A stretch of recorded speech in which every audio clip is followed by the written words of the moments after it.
Duncan Wu.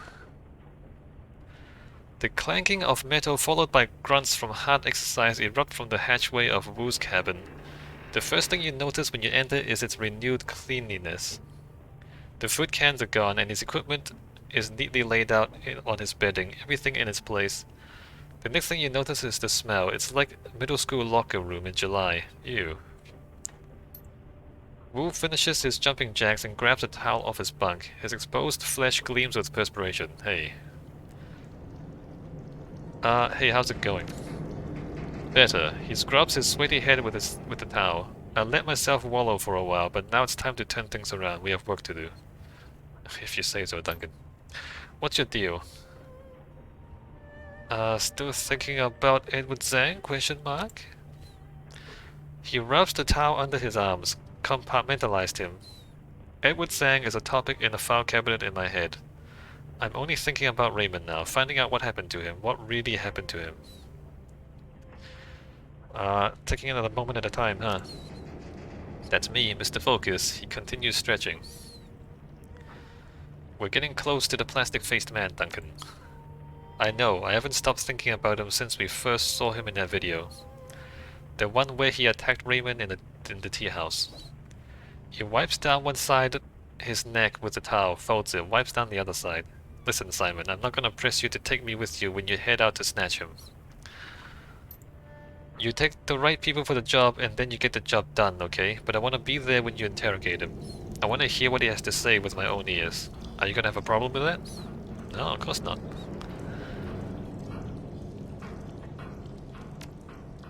Good, we're brothers. I hate to have to mess you up. You can try. He flashes his pearly whites. Like I said, you can take me with you on the run or not, it's your call, but I intend to be there on the fun part. The fun part. Easy, Duncan. This is about Raymond, not hurting people for kicks.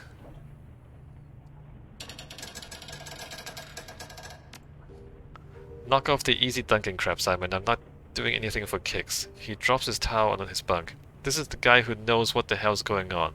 The one who may have killed Raymond. And I'm gonna squeeze him until I find out what he knows. He's probably just another pawn, Duncan. He's probably just following instructions.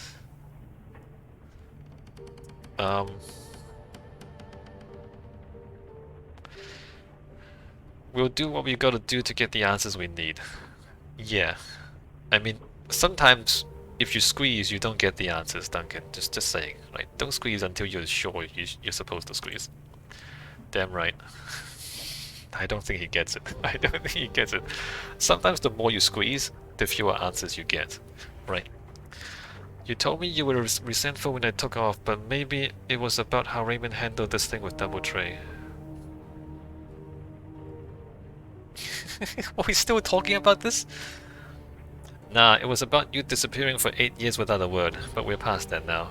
Wu pulls his right elbow across his chest with his left hand, gets a good stretch. But that was a messed up night. A lot of things happened, and I wouldn't be surprised if some, I don't know, emotions got jumbled together. Stuff about the old gang? That was part of it, sure. I'm still carrying that around, but mostly it was about Raymond. We butted heads before. I've broken plenty of his rules in the past, but I've never seen him so disappointed. I'm not sure why, I never figured it out. Why don't you walk through it from the beginning? Start with when Lockjaw showed up at Ray's house. Wu pulls his left elbow across his chest and lets out a little groan. So this was 2045, years after the summer we moved in with Raymond. We hadn't seen DT or Lockjaw or any of the gang in forever.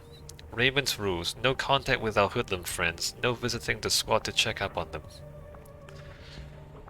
Yeah, I mean, right, he insisted on a clean break. We weren't even allowed to see that Aslan family and their dog. You and that damn dog. I swear you two should have moved in together and left us out of it.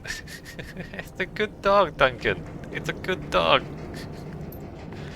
The way I remember it, we woke up in the middle of the night and there was Lockjaw standing in our room, covered in blood. My first thought was that Raymond was gonna kill us. Can you imagine? There's a teenage Salish Indian covered in blood in our bedroom. And my first thought was that I might get in trouble for it. Raymond was an intimidating guy when we were young. Isn't that weird? I towered over him, and it just didn't matter. The little man just had that way of looking at you, that tone. Duncan. Jesus Christ. This guy. Wu throws his elbow behind him, twists at the waist.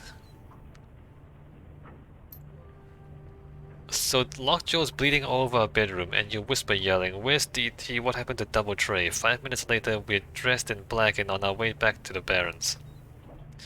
What the hell were we thinking? We were thinking that we owed those guys. DT was the one who took us to the teen center, introduced us to Raymond. Man, that was a messed up night. The 162s had overrun the Leary squad.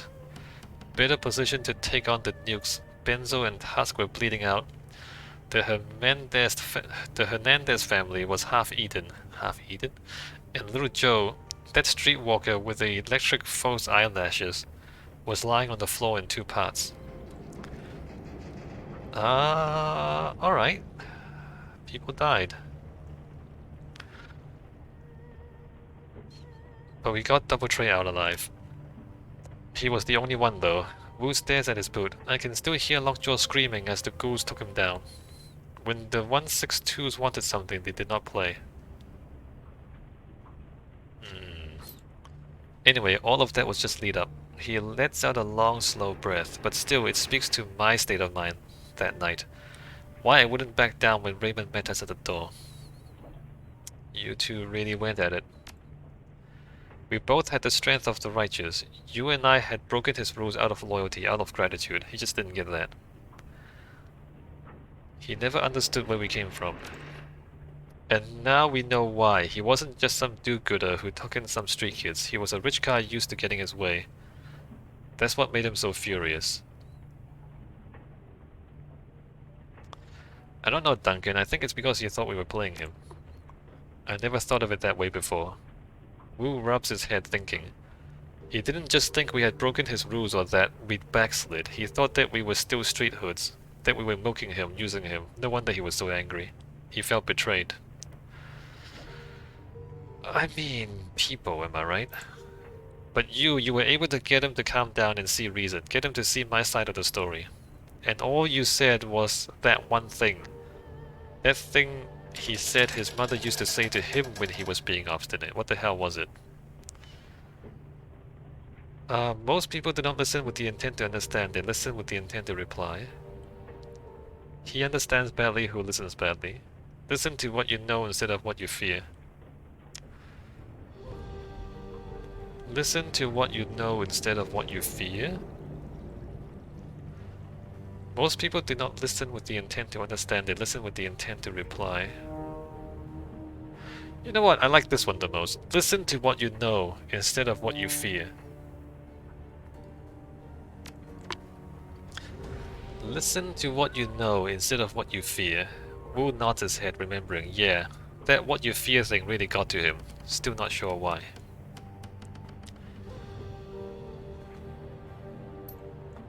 Using his mother's words on him really did the trick. I wonder what kind of childhood he had. Well, we know his mother was Josephine Sang. He rubs his chin, but the way he looked at you after that.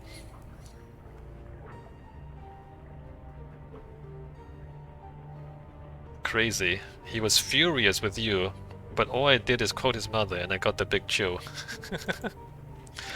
Maybe he's got mommy issues. Wu chuckles humorlessly, and who knows? Maybe I've got a few daddy issues to deal with too. You sure do, Duncan.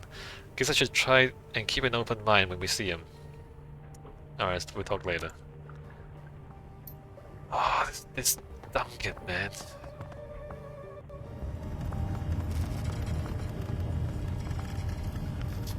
Isobel. SCKC, you're back. She doesn't bother turning. Need something? Any thoughts about that last run? You know what drives me crazy about Gobbet? She does shit like this all the time. Gobbet.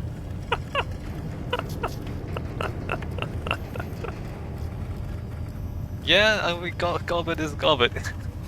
She doesn't think about anything, not about the risks she takes, the consequences of her actions, or how her behavior can hurt her friends. She just jumps headfirst into whatever crazy scheme she's got in her head, and damn everyone else. Maybe after all this she'll finally learn her lesson. I doubt it, as Isabel. I don't think she'll learn anything. I have to say, I didn't expect to get off the sinking ship without blowing it apart. My money was on setting fire to the whole contraption and letting it burn. But you really pulled out all the stops. I can't believe we had to face down some kind of rat demon god thing, but we did. I'm sure there's a lesson in there somewhere, but I'll be damned if I know what it is. What's the lesson? What's the lesson? Yeah, no, we killed her. We made sure we killed her because if we just sunk the ship, I thought she would probably not die. Like if she survived and she just got loose, that would be bad. Anything else you wanted to know? I have a question about the walled city. Go ahead. Alright, we don't have anything else about the walled city. Hey, Gobbet. Oh, I just realized, since we reached the point of no return, I guess the conversations are gonna be a lot shorter now, because no one else is gonna have anything else to say, right? Stepping into Gobbet's cabin, you find her crouching on the floor. She appears to be midway through a valiant struggle against an enormous pastry. Her cheeks bulge out like a chipmunk's, and wispy threads of pork floss hang from her crumb-speckled lips. She glances up at you, her wise eyes with alarm. What are you doing, Gobbet? What are you eating? Her jaws work to manage the enormous quantity of crispy dough in her mouth, but she doesn't seem to be making much headway. Bitten off more than you can chew, huh? You know, between the two of you, my money's on the pastry. Bitten off more than you can chew, huh? She struggles to move her jaw, but her mouth is stuffed too full for her to make much headway. She gestures feebly towards a pitcher of water on the ground near your feet.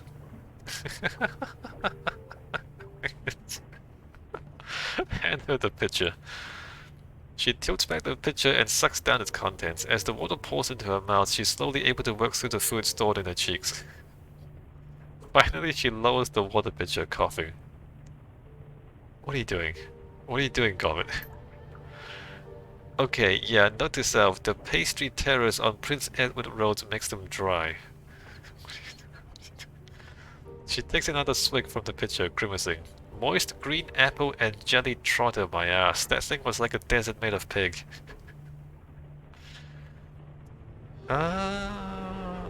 Maybe you shouldn't have tried to cram the entire thing into your mouth at once.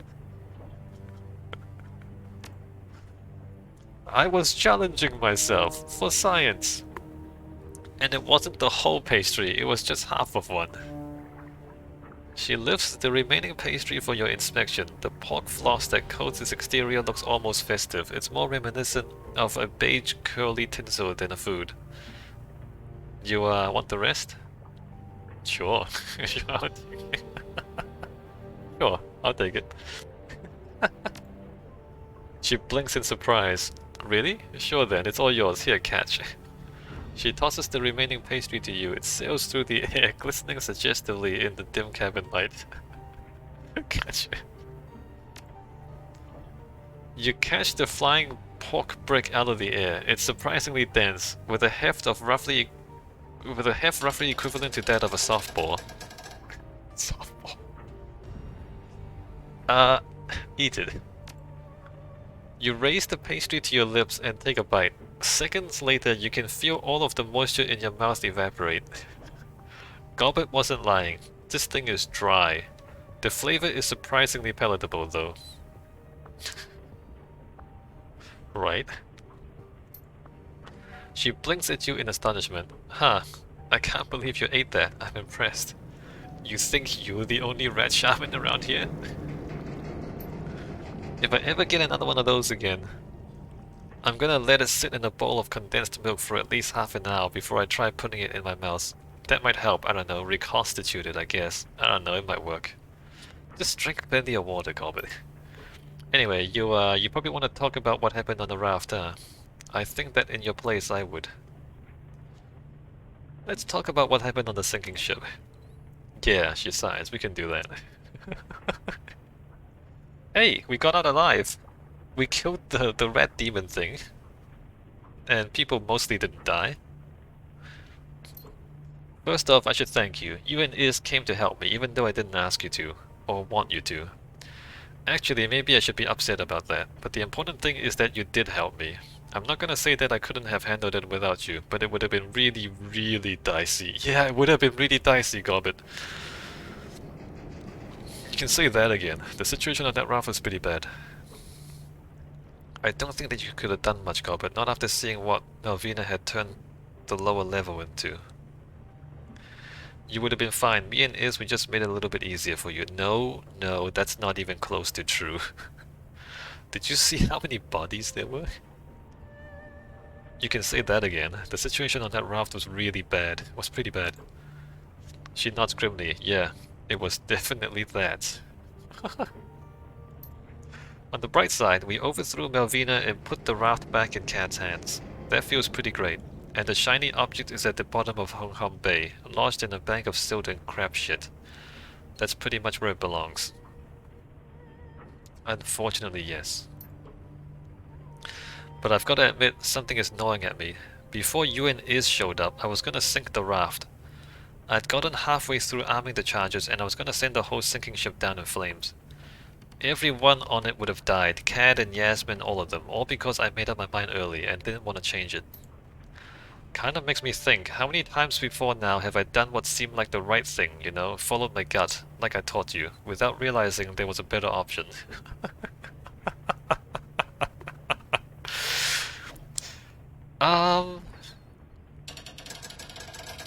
At least twice, probably? This whole introspection thing kinda sucks, I've gotta say. She looks up at you scowling. It's much more comforting to just assume that all of my past decisions were right. Sure it is. It's intellectually dishonest, but it's definitely comforting. She bites her lower lip. Yeah. You know, Seattle, you aren't helping my mood any. I'm kinda having a tough time over here. Gobbet! Okay, Gobbet.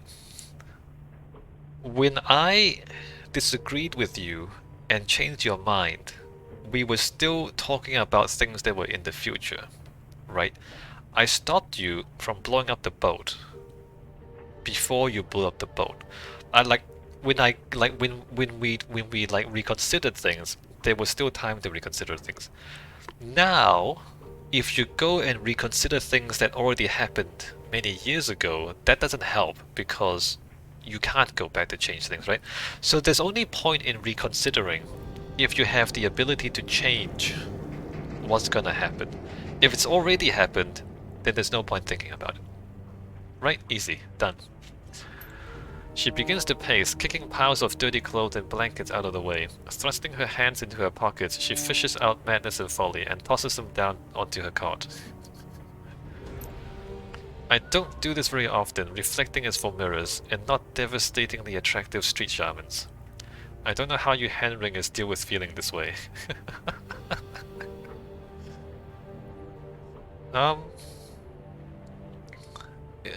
Watch who you're calling a hand-ringer. You're the one who's torn up about this, not me. By hand-ringer, do you mean people who learn from their mistakes? It's pretty simple. We acknowledge our mistakes and our near misses, and we own up to them. Okay, I've pretty much got that step covered. What's next? What comes after this?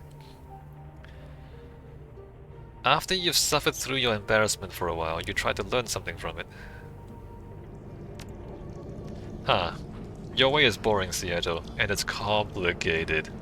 And it comes with way too many bad feelings. Well, maybe if you just don't feel bad about it, and just do it. You know, can you just don't feel bad about it and just do it? She scowls, but yeah, I get it. There's probably even some value there. I'm never gonna start second-guessing everything that I do, though. That just isn't me. Maybe you can start guessing... second guessing some things when new information presents itself. Good, because that would be dumb. Don't question yourself before circumstances give you a reason to.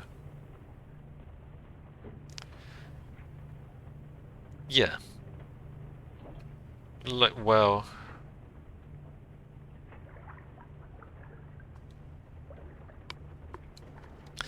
when new information presents itself... Yeah, I mean, this is right. This might make her feel better. I think this, I mean, they're the same thing, basically. What a novel concept!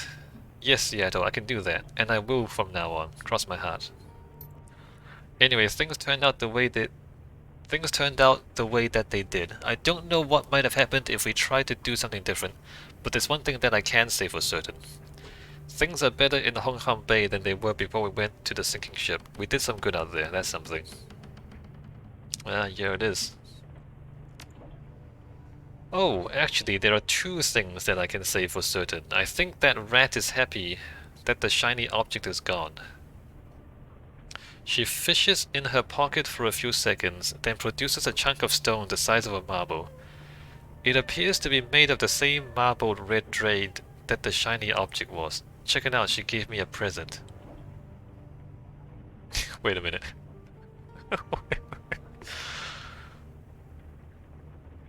Wait, what? There's another piece of the thing? Or did you just not throw it into the harbor? A chunk of stone the size of a marble appears to be made of the same marbled red jade that the shiny object was. Where did that come from? From Rat, like I said, she literally gave it to me, put it right in the palm of my hand. What? I had a colorful vision. It had colorful lights, dancing rodents, the works. Dancing rodents! Colorful lights, dancing rodents? And when the world came back into focus, I was holding this magic marble. She tosses the stone into the air and catches it with her other hand. Neat, huh? You what? You had a vision of dancing rodents? Now, I don't know quite how it works yet, but I'm sure that it does something. I mean, it has to, right? Red wouldn't just give me a normal rock. She's a trickster, after all. She's a trickster and all, but that'd be mean. So mark my words, the next time we're in the field, something magical is gonna happen. I mean, literally magical. It'll be a journey of discovery for both of us. It's made of the same material as the thing that killed like dozens of people and almost tried to kill us? I'll be looking forward to that. Me too. And thank you, Seattle. I really mean that. You can fly by my side anytime. Any thoughts about the last run? Yeah, of course I do. I mean, it was kind of a big deal, you know. We've already said pretty much everything there is to be said though, haven't we? I mean, it's not like we didn't go over this already. With the important lessons about responsibility and all that. Alright, thanks, Gobbet. Rat? What? Rat gave her a vision. Colorful lights and dancing rodents. And then there was a piece of marble, like a piece of stone, made of the same stone as that like really cursed shiny object. And she doesn't know what it does. That seems dangerous.